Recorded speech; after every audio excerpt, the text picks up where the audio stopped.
कुठली गोष्ट तर संत करतात ते म्हणजे अमृताचा पान्हा पाजून साधकाचं पालन पोषण करतात.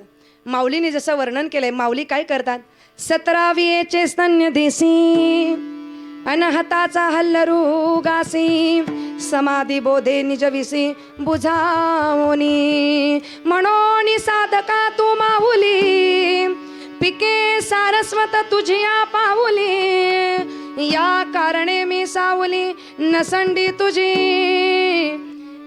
संत काय करतात, साधकाला अमृतपान करवतात, त्याचं पालन पोषण करतात. आणि जिजाऊंनी सुद्धा पालन पोषण केलं, फक्त बाळ शिवबाचं नाही तर रयतेचं सुद्धा केलं.